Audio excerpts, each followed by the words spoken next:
निपुण भारत, निपुण भारत।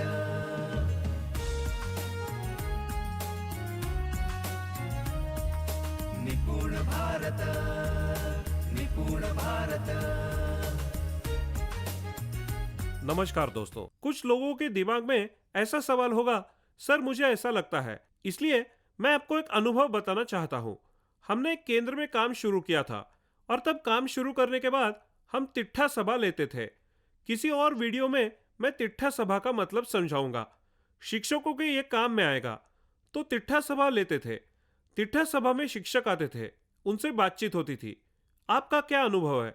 8 दिन में स्कूल में क्या क्या हुआ? अगले 8 दिनों का क्या नियोजन है? 6 सीढ़ियों पर आपके क्या अनुभव आ रहे हैं?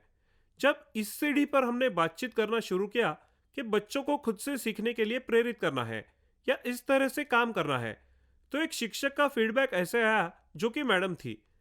उन्होंने कहा, सर ऊपर की कक्षा के बच्चे खुद से सीख सकते हैं क्योंकि उनका बेसिक तैयार है, वो खुद से सीख सकते हैं।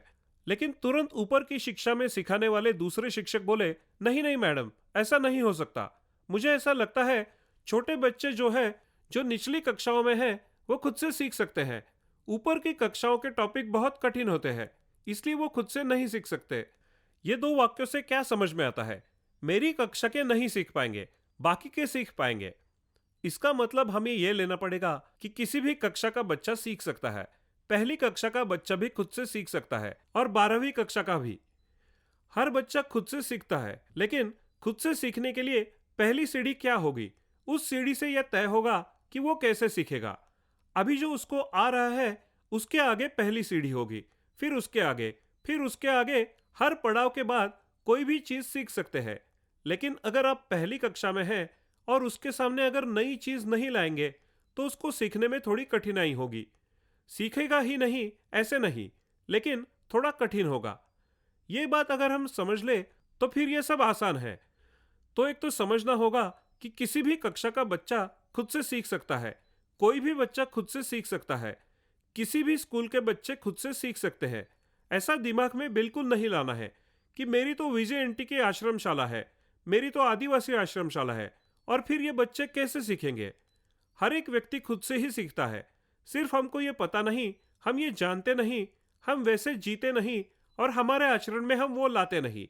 वो बात अगर हम हमारे आचरण में लाते हैं, उसके बाद हमारा प्रवास सुखकर और सुविधापूर्ण होने वाला है। तो मुझे आपसे यही विनती करनी है कि खुद को तकलीफ मत दो और बच्चों को भी तकलीफ मत दो। आप बच्चों को प्रेरित करो, इसकी वजह से आपके और उनके रिलेशंस हेल्दी होंगे। हमारे पास शिक्षकों के पैर छूने वाले किस्से बहुत है। ये विद्यार्थी मेरा है, आकर मेरे पैर छुए। कक्षा में कितने विद्यार्थी थे, उसमें से कितनी आपके आके पैर छूते हैं? और जो विद्यार्थी जानवर चराते वक्त आपको गालियां देते हैं कि ये शिक्षक की वजह से मुझ पर आज यह नौबत आई, तो हम क्या करते हैं?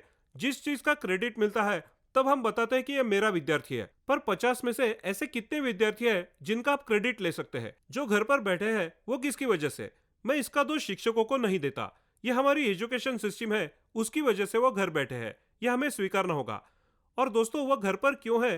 क्योंकि हमने उनको सिखाया, हमने उनको प्रेरित नहीं किया।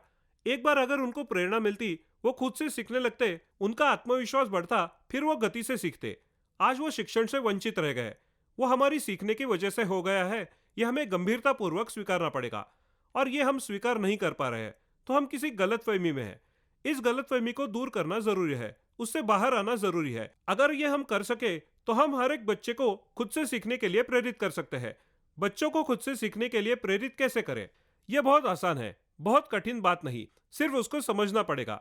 लेकिन आप में जो अहम है, आप में जो न्यूनगंड है, न्यूनगंड कहने के बजाय हम उसे अहंगंड भी कह सकते हैं। तो ये जो अहंगंड है वो हमें काम नहीं करने देता।